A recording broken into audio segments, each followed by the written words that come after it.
Welcome to the Beyond Jiu Jitsu podcast. This is episode number 103. 103. My name's Adam Childs.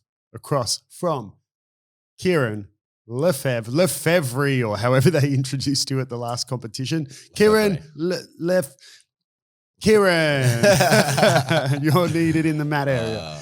103, we're talking about tapping early, tapping often, due to a recent, I don't want to say, I don't know, maybe it did go viral, but at least it did within the Sydney community because it was quite a savage injury that happened at a little local sort of event competition here in Sydney. So it at least went viral in Sydney and perhaps Australia, perhaps around the world. I don't know. But yeah, we're talking about that today. Something Kieren doesn't know a lot about, tapping early or tapping often. No, I was thinking that. I knew this was going to come up, that if we're talking about during an episode of tapping, then I'm going to get some heat. So yeah, I particularly in the earlier days, maybe it's ego, I don't know.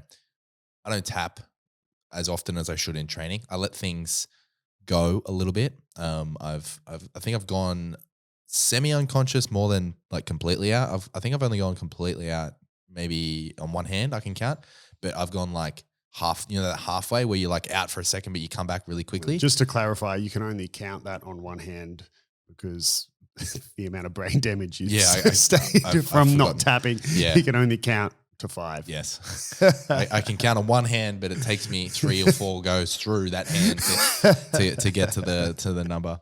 Yeah. But I used to have the same philosophy or the same ignorance, you would probably more accurately say, when it came to other submissions like joint locks. And then that led to some pretty jacked up elbows, no severe injuries, but I've learnt there I don't do that anymore. But I still have that like tendency to grind through things that aren't, okay, in training. Perfect example was, we've already spoke about on the podcast, but it's a perfect example for this, is you had me in a head and arm choke in gi, and it was, I should have tapped. Like in training, you tap to that because it was, it pretty much got me. But I had this like competition mindset for some reason, that because I knew that I wasn't going out, I wasn't going to tap no matter what. And that is probably not the best approach to training. It's quite funny you mentioned that, because I had another student in a head arm last night, and it was actually no gi as well. So in the gi, it's much harder to lock it in, but it's funny. So I had mount, and it wasn't like I went for a smother choke, but you would know that I say all the time the importance of smothering from mount in terms of making your opponent uncomfortable. So, I'm putting a lot of pressure and smothering, and then I went for an arm triangle on one side, and it just wasn't quite working. So then I went back to mount, went to the arm triangle on the other side. And I didn't end up even getting the arm triangle, and the round ended. I looked over, and dude was just like, oh fuck. Like, it was like, I don't know how many minutes I was there for, a long time. But it's just, you just reminded me of that, telling that story. But before we go in, we got a little bit of housekeeping to take care of. Let's do it now rather than the end of the episode, because we know that people don't make it. They get sick of us from then. So the podcast format is, not format, but just mixing it up a little bit. We're going to, just due to logistical reasons, we're going to go back down to 1 episode a week instead of 2 episodes a week. Just as everyone who have listened to the episodes consistently would know, that when we had a spat of we weren't able to put out any episodes because of COVID restrictions, like there was isolation issues and things like that. And it just logistically became really hard to hit 2 a week every single week without then feeling like we had to rush it or not end an episode earlier than we wanted to, just so we would have time to record another episode. And we thought, look, we would prefer to do 1 episode a week and make sure we're hitting the quality that we've always wanted to hit, rather than rush out 2 half-assed episodes a week. So yeah, that's this episode that you're listening to. If you're listening to it live, is on a Friday, not live, but when it comes out.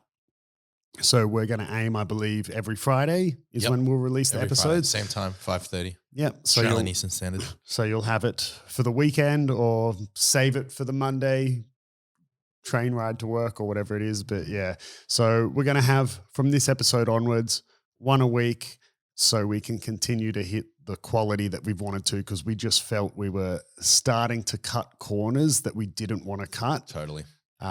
And just for the sake of having 2 a week. And yeah, we just realized we didn't want to fall down that slippery slope. Yeah. Oh, well said. Nothing to add to that. That was good. If you want more episodes, I don't know, just join the Patreon. join the Patreon. And if there's enough of you, we can quit all our regular jobs and just do the podcast. A regular job, Adam. Only one of us is employed. Yeah, that would be me. Yep. Yep. And so we did promise in episode 101 that we're going to share the results of the Banana Crown. Oh, yes, the Banana Crown, the internal comp. So that was lots of fun. Kieren missed it. He didn't qualify to participate. So yeah, he lost out in the first round of the qualifiers. No, he was away. So just quickly to recap for those who don't know, it was just a bit of fun internal competition we had at the gym, and it was separated by weight division only, not by belts. So it was about everyone 85 kilos and below, then everyone above. So there were 2 brackets, and then the girls were their separate division. Worth noting that Sophia, one of you look confused. Yeah, sorry, 85. So I would have been in the light division. Yeah, no, but I probably wouldn't have put you in the light division. So there was a bit of like, I also, that was about where it was split. Yeah, I mean, the whole thing was a farce, the whole thing. So that's about where it was split, but I kind of moved some people around within a window to make sure the matches were good and fun for everyone. Yeah. So it wasn't how a regular comp would be, where the names were just essentially drawn out of the hat. I did kind of match it, so I tried to make sure it was a good, fun day for everyone. Mm-hmm. Yeah, so the girls had their own division, but it's worth noting that the girls on the day, we only had that turned up was just a few of the girls who were all white belts and Sophia, who's a purple belt. So I said to Sophia, I was like, look, you have the choice. You can go in with the girls and it might just be a bit of a murder fest, or go in with the guys, and she chose to go in with the guys. So, and she did really well, actually. She took out Nicholas in the first match, who you would know. Nicholas is a tough blue belt, and they'd be close-ish in weight. Yeah. They had a good 15-minute war or something. Oh, that's excellent. And then she went really hard against Gaz after that, who's a much bigger guy than she is, but Gaz ended up getting her after 10 minutes or something. But yeah, so the format it was just separated by weight. It was no time limit, submission only, and the kickers were that once your match finished, you went straight into the next match. So if you valued rest time at all, you wanted to finish your match quickly, so then you could be resting, waiting for your next matchup to finish, right? And then the last kicker was before every match, you would essentially flip a coin as to whether it was gi or no gi. So, you never really knew. And yeah, so it went really well. Amber took out the girls division. Mm-hmm. In the lighter weight division was Jonas. Mm-hmm. And then in the heavier division was Toby. It went really well. Toby is another guy like fuck Eric. He's someone who doesn't train that often, but he's still like a real beast.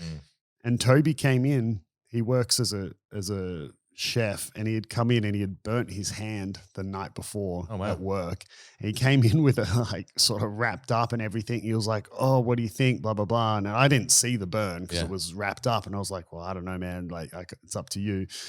And so apparently he was just said to himself, oh, my hand's all fucked up, so I better finish all these fights really quick. So his first match was like a 10-second 15 seconds straight footlock. And then so was his like second match and his third match. Every single match was, I'm not even exaggerating, like a 10, 15 seconds straight footlock. And then it was only the final that he went against No-Gi Rob. How No-Gi Rob made the finals, I don't know. And then it only went for as long as it did, which was a no-gi match, by the way. Only went as long as it did because Toby decided to wrestle with Rob, and they wrestled back and forth for, I don't know, 10 minutes or something. And until Toby was just like, oh, whatever, pulled guard and then just footlocked him straight away. So he won all his matches by straight footlock. But yeah, it was heaps of fun. Careful, do not give Toby your foot. Yeah, I learned that one. He's pretty savage with it. But it was funny. There was one submission at the Banana Crown. There was a banana split that was hit. So that was fitting. Yeah. But yeah, it was a lot of fun. And then after that, we went to the pub and it was cool. And since then, I've had heaps of students say, man, we should do this like a couple of times a year. It's really fun. And, I'll just start training for the next one. Yeah. Anyone thinking who didn't listen to the other episode where I went more in depth? What, Banana Crown, blah, blah, blah. It's just long story short, there's no real reason. The first one we did, it was pineapples. The winners won pineapples. This one, they won bananas. Next one will be whatever, the mango cup, and they'll win mangoes. Mango Mania. Yeah, Mango Mania. It's just something silly, but it was funny. Like so people won a bunch of bananas. And then there were a few people who were really like down about losing their matches. Not like really down like a regular comp, but they were just like, oh, I should have won that. A bit bummed, And so I had some extra bananas. I'm like, yeah, here's a consolidation banana. And just gave some people bananas. But it was funny, man. Banana. Yeah, it was cool. Heaps of fun. So lots of the students enjoyed it and want to do it again. It was also just a good way to get a whole bunch of the team together at the same time. Yeah, totally. So it was really fun. Yeah. Anyway, I'm glad you had so much fun without me. Yeah, no, that was the best part about it that you weren't there. Yeah, I bet everyone was fucking like, yes. But he's not here. Fuck it. But speaking of tap early, tap often, because it was just an in-house thing for a bit of fun, I stressed to the students. I was like, guys, it's all just a bit of fun. Like, don't rip a submission. This isn't the worlds. You haven't, it's not even just a regular competition. We're all friends and training partners. I mean, just treat it like an open mat-ish role, fight hard, but it's still your teammates, don't break anything. Yeah. And no one got injured at all. I think No-Gi Rob stubbed his finger. He was a bit upset about that, but it was a wuss. Maybe right. Yeah. So put a Band-Aid on it. Put a Band-Aid on it, bro. Tap early, tap often. Do you want to tell us about this, what happened? Yeah. So as Adam mentioned in the beginning, we're talking about like a viral clip that went around. You may or may not have seen it, but allow me to paint the picture. It's a bit of it was the first live stream sort of event held at Grappling Education, which is a really awesome gym here in Sydney, and they're creating their own sort of like live streaming event. So it was like a high profile competition, if you would say. There was 8 guys in the bracket, so 4 on each side, and then a few fights throughout the night. So basically what happened is I think it may have been one of the first fights. I don't know which one it was. I didn't know. I didn't watch the event. I didn't watch the event. Saw 100%. So what happened was there was a guy, I think he was from Sydney West. Doesn't matter. Either way, irrelevant. Okay, so basically here's what happened. He was from a gym that does jiu-jitsu. Yeah, he trains jiu-jitsu. He was a jiu-jitsu guy. There was 2 jiu-jitsu guys, and they were fighting in a jiu-jitsu match. That's okay. Everyone's up to speed. Okay, so what happened was that guy A wraps up a Kimura on guy B, and this was deep, man. I mean, he was sort of from. I think it started from side control or top half guard. Yep. Or something, and then they kind of rolled and so we got this there was like a rolling sweep. I think he might have been bottom. I don't know, but there was he swept him over the top. Deep in a Kimura. The guy's arm is all the way behind his back, and he's just not tapping. After the sweep, he steps over the head. He's cranking this fucking Kimura.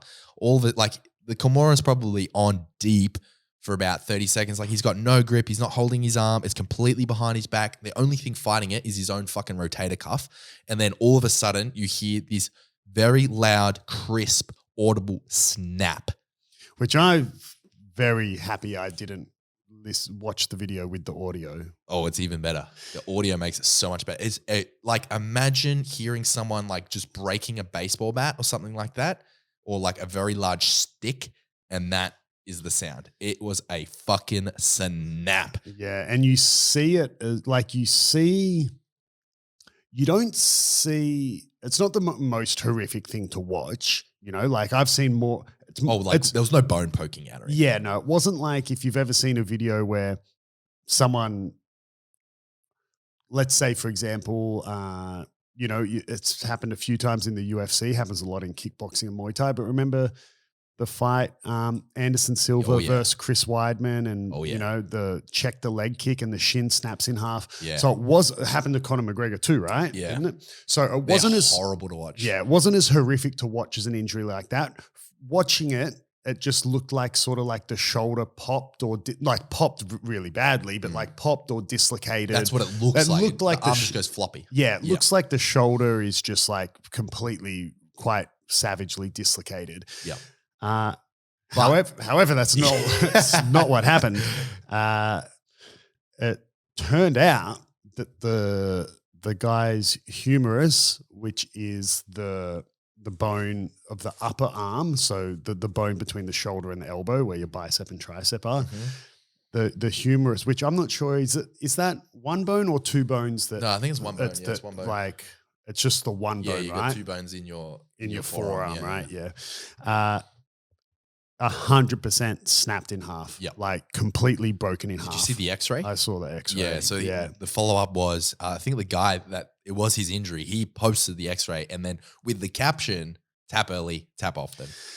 Yeah. And man, it's really unfortunate because that is a savage injury. Oh, he needs surgery, I think. Yeah. Of course he needs fucking surgery. The bone's broken in half. Yeah, bro. Yeah, dude, he'll need surgery. There'll be screws, plates. There'll be all sorts of shit going in there. He'll probably have his arm in one of those.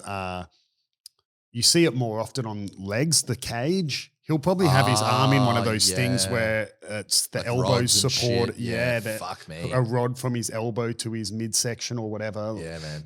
I imagine. I mean, I'm not a fucking surgeon, but that is a massive injury. And man, I don't know. It's just, I get that with adrenaline, your pain threshold is much higher. And I don't know, maybe this dude has a crazy high pain threshold, but I don't know. I just look at that and think it's just really sad because that might be not only jiu-jitsu, but that could be any competitive sport done for the rest of that dude's life. Yeah. And this wasn't as well. The thing that I find crazy about something like this happening is it wasn't a case of, remember a while ago, those brutal videos went round of the guys just grabbing heel hooks and then just ripping yeah, like I posted one on business. YouTube and it's people still mad about it. Yeah. So it wasn't like that. Like, don't get me wrong, this guy was trying to finish the Kimura, but the other dude had so much time to tap. The other dude did not rip it. He was like, by the end of it, he was like, fuck, dude, what's going on? I need to like really put this on. But he gave him like a solid 20 seconds. They were in that Kimura for ages. Yeah, he had a long time to tap. Oh, yeah. And, I get if this had happened in a final of Black Belt Worlds, it'd still be sad, but you go like, man, there's a lot on the line. Or if it happened at ADCC or who's number one or a match that offered prize money, you could see it would almost be a bit more forgivable. But man, especially these were a couple of purple belts, were they, or something like that? Maybe brown. Anyway, it doesn't matter. Even if they were black belts, it wouldn't matter. It was just, I don't want to take anything away from grappling education, but so I don't mean this was a nothing competition as in discrediting them, but I mean, there was nothing on the line. Like, man, and that's a massive rehab, bro. Yeah. And that might be, his arms are never going to be the same. And And I think in the heat of the moment, you can understand why someone wouldn't tap, but at the same time, I think that's maybe it's a you need to go into that event with some expectations, if that makes sense. So what I'm trying to say is, if you're the type of person like me that has a tendency to fight through things that you maybe shouldn't, then if you're going into an event where it's live streamed, you got all your teammates there, maybe your friends are there and stuff like that. It's a big deal for you in your world. Like the first time you've been put on like some sort of stage, if you will. Maybe you need to go into that with like some expectation management. Like, hey, I'm going to keep myself safe at all times.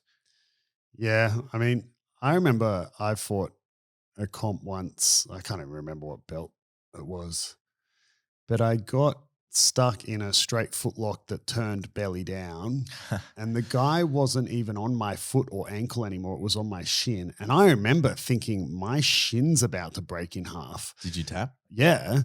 Like, I mean, I guess the alternative was one of two ways. Either I would have been fine and he would have given up on it, or my shin would have broken in half. Yeah. I mean, that's maybe not a gamble I want to play. I don't know. Yeah, that reminds me. I was fighting in an absolute division in a local comp at the start of this year, and I was going up against this guy that won his weight, and I won mine. And we were sort of duking out. He was lighter than me, and he was like a young guy. I think he's about 17, 18, but obviously quite good. And I think his game was straight footlocks, and his coach was like, this guy's bigger, you got to pull guard, you got to play your game, rah, rah. And I was like, yeah, right, here we go. And I didn't respect it. And I was like, you're not going to straight footlock me, bro. Like, I was just being arrogant, and same thing happened. He went belly down, like straight footlock. For whatever reason, he turned belly down, and it was so much fucking pain, but I didn't tap. It was one of those situations that you were describing, like, where I probably should have tapped, but I was like, you know what? I had that thought in my mind. The odds of this breaking are pretty low. I'm just going to stick it out. And my whole like calf, my leg, my shin, I could barely walk on it the next day, and it was sore for probably like 2 or 3 weeks. But it was totally worth it because I won. Yeah. So, I mean, look, sometimes it's worth it, right? But as you know, not losing to a 17-year-old, bro.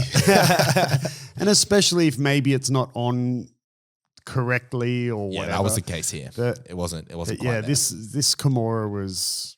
Oh, it was on. It was very deep, bro. And it was fucking on correctly. Yeah, I still haven't gone back and watched it with the sound, but I know someone who was live at the event, and they said, they said they're still haunted by the sound. Yeah. And in the video, you even see the ref. The ref even is shocked and puts his hands over his mouth. It's like, oh my God. Yeah. Yeah. It's like, holy shit. And the commentator, a very well-known personality around Sydney, Seb, his reaction, okay, well, obviously not that well known. Thanks, Adam.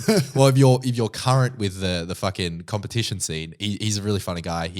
Okay, so who is this guy? Okay, so he's a purple belt. He trains out of grappling education. He's always on Subversion. He competed at ADCC trials. He got to the quarterfinals, I think, and got taken out by the guy that ended up coming second. So it was, he's the guy that got stuck. You know that flying fucking armbar that went viral after ADCC trials, Oceania? The one where the dude was seated guard. Yeah. He was the guy seated guard. He was the seated guy with that sort of necktie and got sub. But everyone around Sydney that goes to like the local competitions remembers him. He always fucking wins, and he's hilarious. He's just like a big personality. Right. He was commentating, and man, his reaction was fucking like next level. He's like, "Oh my God, we just witnessed something incredible," something like that. So fun. Even like the point is, even the commentators were like lost for words for a second. It's like, holy shit. And I think he said something along the lines of, that was like the worst thing I've seen in jiu-jitsu. Yeah, it was. Yeah, I guess the sound probably added a lot to it. But man, it's just not worth it, eh? I just, it's another one I've heard as well. Like, if people remember the Thai Rotolo versus Paulo Miao match where Paulo was in such a deep knee bar with Thai just arching and stretching. He had to go off and have surgery after that. Yeah. And, he's done some Masters comps since then, but apparently I've been told, he's just kind of never really recovered from that surgery and that injury properly. But I mean, even then you can go, okay, it's slightly different. You're talking, these guys are now professional athletes on a professional stage, but you got to, if anything, if you think about it with that mentality, it should be the case where they should be even more hypersensitive because they have more to lose. Yeah, that's true too. Like if you take someone from a local comp, say a local blue belt, and they let their fucking arm blow out, for example, the repercussions of that, okay, maybe they won't be competitive, like seriously competitive again, but they can still train. Maybe they're like, okay, fuck, lesson learned. It's a shit thing to happen, but I'm going to spend the next, fucking X amount of years training. So whatever. But someone, like Ty, if he let that happen, that could potentially be his competitive career over. So it's not fucking worth it, bro. That's the moral of the story. It's not fucking worth it. Like just tap, hey. And I think for professional level, it's probably even more important that you tap because like with your example, something like holding down a knee bar that you're not going to get out of anyway, it's going to ruin your career. And yeah, I mean, it's pretty fucked. Like I'd be curious to know what was going through his head. Was he not feeling any, like, I mean, I don't know. Maybe he wasn't feeling any pain and he was like, bro, I'm actually sweet here. And he's going to let go soon. Or is the guy, fuck, I've done that with you though. Yeah. Is the guy double jointed in his shoulder and he's like, he'll never get me, but wasn't expecting his arm to actually break. He could be one of those people that is really like, you have self-confessed, I can't be Kimura people all the time. And funnily enough, you get them deep enough and all of a sudden they can be Kimura. Yeah, that's right. Maybe he's one of those people where a Kimura is a submission that doesn't normally get him because he's really resilient. But maybe he's just never been that deep in that sort of setting with someone of that, proficiency at Kimura. Yeah. You know what I mean? Like maybe in his gym, he could never be Kimura. So he has that same mentality. I'm sweet here. I'm safe. And then all of a sudden you're not safe. Yeah. I remember I've told this story lots of times, but I was competing at blue belt and I had this guy in your traditional sort of north-south Kimura. And I remember having it so deep and well behind his back. And I kind of stopped putting it on, giving him heaps of time to tap. And I remember just saying to myself, I was like, bro, just tap, bro, just tap. And he didn't. So I just slowly took it further until it just popped. And it wasn't as savage as this with the whole humerus snapping in half. It was just like his elbow just popped. So it wasn't a severe injury or anything. It just would have been like a few weeks off the mat. Fuck, you're a nice guy. Yeah, I was pretty nice about it. He actually then gave me a lift home. Yeah, afterwards. Right. Yeah, really man. Nice like, I don't know if I'd do that. If I was in North-South Kimura, I'd fucking his name, I'd take it home. Marcelo was his name. I can't quite remember. It's a really, really nice guy. And I fought him a couple of times actually. Yeah, no, definitely. I think it's nice to give your training partner, your opponent, whoever, an opportunity to tap. But if you give them that opportunity and they don't take it, then you have to finish the submission. It's kind of like one of those things. Yes, like in competition as well. In training, I would. Oh no, in training I wouldn't. But it's funny, man. There's three people who come to mind in the gym. There's and ironically, actually, all of them it's with any sort of leg attack. But there's Toby, Ethan, who moved, so no longer trains with this, and Nicholas. All three of them, I've had. So Toby, I've had in real deep heel hooks that I then just didn't want to put it on any further, and he's still fighting out of it, and I'm like, man, nah, I'm just letting go. Yeah. And then with Ethan and Nicholas, they won't tap to a footlock, to like a straight footlock until it pops or whatever. And Nicholas, not that long ago, like Ethan is someone who I've had in straight footlocks that I start getting nauseous at seeing how distorted his foot is while I'm putting it on. Like, and I can even start to feel that something's going to break. Yeah.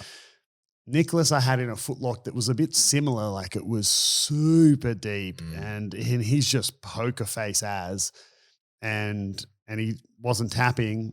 and then his ankle popped. Yeah. And I let go. I was like, fuck, bro, you okay? You okay? He's like, it's fine. It pops all the time. Don't worry about it. And I'm like, you sure? And I spent like an hour, throughout the class being like, dude, you okay? Like it popped pretty loud. And he's like, man, it's fine. It pops all the time. It's, some people do have body parts like that are just always like, it's always a bit whatever. And then I said to him, I was like, you say that, but I bet you're going to come in tomorrow with your ankle taped. And he just walked in the next day with his ankle tape. And I was like, bro, why didn't you just tap? Yeah. Especially when it's just training and, you're a blue belt against training with your black belt coach who's 40 kilos heavier than you. I mean, so I can back up your claims from Toby. The first roll we had back together after, he was away and I was away, and, it just so happened that we hadn't rolled in like over a month. First roll back, he knew I was going to attack his legs because we'd been working on heel hooks. So sure enough, went straight for the heel hook and he let his knee pop. And I just let it That's right. That was only the other week. Yeah, 2 loud pops. And I was freaking out. I thought like I'd seriously hurt his knee because I don't think I'd applied a submission where I've gotten like a real like distinct pop before. And as soon as it popped, I just let go straight away. Yeah, you can feel it. Oh, I heard it, felt it. And it was 2 very loud pops and he didn't even tap. I just fucking douche, let go, hands up, not even touching it. And I want to throw one other name now that we're naming and shaming people that don't tap quick enough to fucking heel hooks and foot locks is Anthony. He doesn't know. He lets it get to the last second, and then he screams bloody murder the arsehole. He does, yeah. Anthony, you're listening to this, mate. Fucking tap earlier. He does. He's gotten a bit better, but yeah, Anthony definitely has a habit of waiting until it's 99% of the way there and then going, tap, tap, tap, tap, tap, tap, tap. And you're like, bro, like you didn't even give me just fucking tap, man. He does, yeah. Oh, but this is me throwing stones in a fucking very thin glass house here. Yeah. That's what I do as well. Yeah, because you pretty like, especially when it comes to chokes, you essentially have to put you out even in training or you won't tap. I have to feel like I'm going out. I'm not gonna tap. I don't know if this is probably a bad habit. You have to very clear. Like sometimes you go out with a whole what happened. I thought I was fine. Yeah. But sometimes it's more of a progressional and yeah. If you don't clearly see I am going out in T-2 seconds, you won't tap. Yes. You have to be able to. You have to. Or I think sometimes I've had you tap when it's a bit of a nasty sort of throat choke. Oh yeah. Those ones because they just hurt. Oh yeah, right? It's painful. Your airways are cut off completely. And you're like, nah, fucking not worth it. Yeah, but the blood chokes, like the strangulations, I don't know. It just reminded me of something else. Yeah, go on.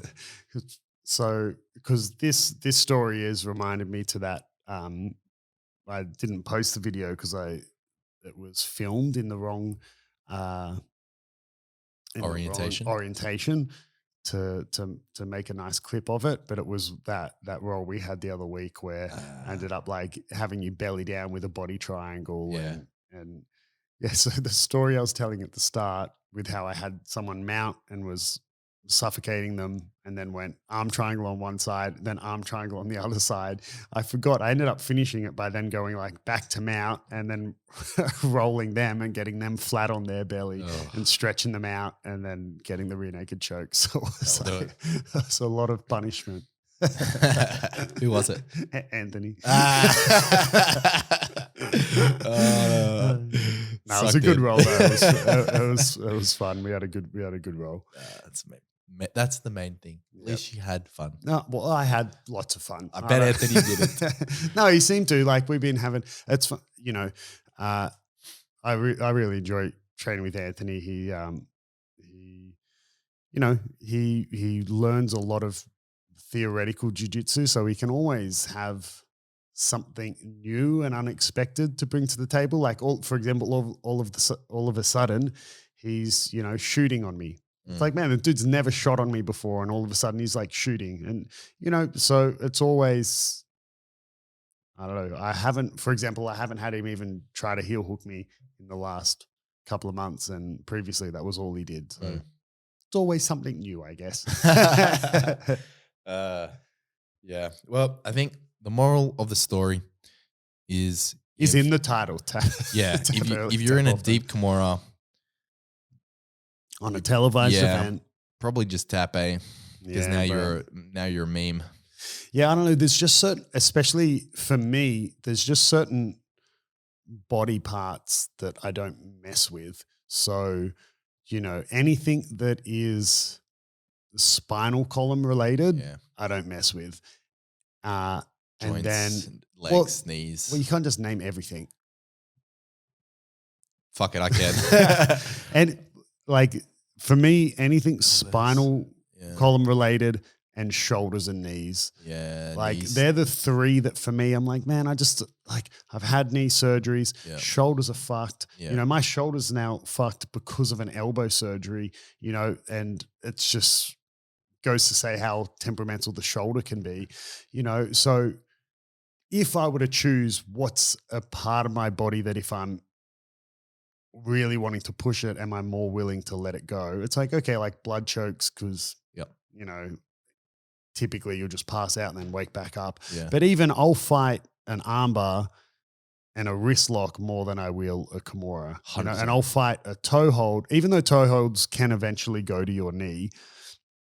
I'll fight a toe hold or a straight foot lock and an ankle lock, let's say, more than a heel hook or a knee bar, something that's messing with my knees. Yeah, totally. For me, knees, shoulders, and spinal column, and I'm not often finding myself, if ever, actually, I've never found myself in a twister, but other than in drilling.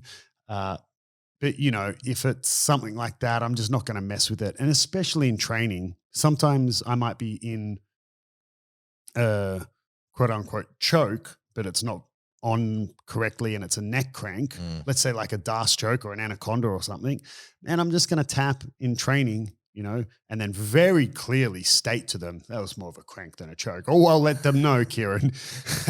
No, but you know what I mean? Doesn't count, right? Like the amount of, it's easy for me to sit here now and say this, but when I was in my 20s competing a lot and, that's all I did was live jiu-jitsu. Well, I still only live jiu-jitsu, but, I was living the competitor life. Every single day I walked into the gym was competition training. So it's easy for me to sit here now and say, oh, it's not worth it. And then you got a fucking sore neck for weeks and it hurts to sleep. It's like, okay, but I mean, I think the average person, especially the average person listening to this, is training jiu-jitsu more as a life choice. I think competitors are definitely willing to spend more resources. And by that, I mean body resources, pay a heavier toll. And I need to be more careful with like my jaw and my neck because like you said, like in a crank position, sometimes you don't feel the impact of it straight away. So you need to be hyper aware of the impact that will have on your body and your neck and on your jaw long term. Like you or Joey have had me in, a lot of submissions that were definitely cranks. Like for example, if you're going across the face for a rear naked choke, it's going to put a lot of pressure on your jaw. And because my stupid whole, if I'm not going out, particularly with someone like Joey or yourself, then all that pressure is going straight across the jaw. And I've actually found that my jaw is a little bit fucked now since training jiu-jitsu. Yeah, someone was telling me, a student was telling me, I can't remember who it was, but they've seen it happen where the actual jawbone just broke in half from someone choking across the face. And you would know my stance on choking across the face. Like I'm all for it. Yeah. And just to clarify for any people who are thinking like, this guy's a dickhead. No, I don't mean as in actively go across the face. I'm just a big advocate of it's okay to do those dick moves in context. So very quickly, if I'm training with Kieren and I go for a rear naked choke and he tucks his chin so I can't get under his chin and it's just over his face, and I never punish him for that. I never just choke him across the face. And by face, I mean the jaw. You're not allowed to go near the eyes and the brow, right? You can't imagine someone's wearing, ski goggles. You can't go in that area. Everywhere else is fair game. And I never choke across the face he's, and years go by, Kieren's led to believe he's unchokeable when someone's on his back and whatever. And then all of a sudden he goes and competes and someone just rips it across his face.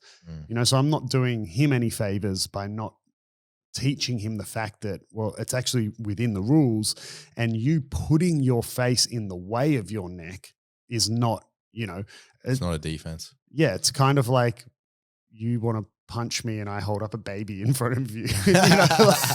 Wait, can't hit babies. Like it's if you don't want to get choked across the face, lift your chin. And and it's in context, right? So you and I have got a good training relationship. So as well as I know that if you tuck your chin, I'll go across your face. And I know that you're going to do one or two things. You're either going to tap, or you should, like you've just said, you need to learn a bit better, or there's a very simple solution: lift your chin out of the way, and I'll gladly take your neck. Yeah, But yeah, it's in context. Don't be a dude who has a brand new white belt walk in on their first day and go, over the face it is, right? I mean, so totally. And you have dudes with like thick necks. Like when I'm rolling with Chad, he's not going to give me his neck, so I have to take it across his face, and I get it every time. Yeah, and it's very. I mean, if you were going to say, if you're going to go, okay, this dude has no neck. What's his name? Chad checks out. Yeah, Chad definitely checks out. Chad no neck, just in general. Love you, Chad. Chad's a dude. Yeah, he's got no neck. No neck. And he sweats maple syrup. He sure does. Bloody Canadian. But I don't know. There's a lot to be said for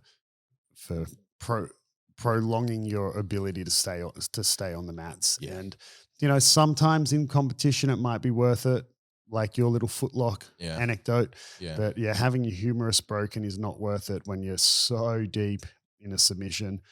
And in training, it's definitely not worth it. 100% not worth it in training. Never. Well, hopefully this serves as a PSA just to remind people. If you haven't seen the video, I don't know what Instagram. It's on so many. It's been reposted everywhere, reshared by every man and their dog. Just find it. It's, you'll find it. Just type into YouTube. It'll probably be on YouTube. I might even make a YouTube video on it. It's pretty hectic. So unless you want to end up as a meme, tap. Well, I guess he's famous now, right? Listen to it with the audio and let me know. Well, I'm not going to though.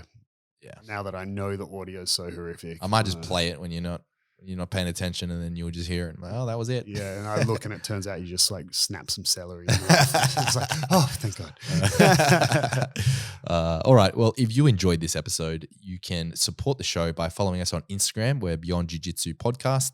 And if you want to take your patronage that step further, be a Patreon. Whoa. And to find our Patreon, you can do it so many different ways, but the easiest way is just follow the link in the description of this episode, wherever you're listening. And as a reminder, we will be releasing episodes weekly now, once a week, every Friday at 5:30 p.m. Australian Eastern Standard Time. Yeah, boys. So thank you for listening, and girls, sorry. We will catch you next time. Bye.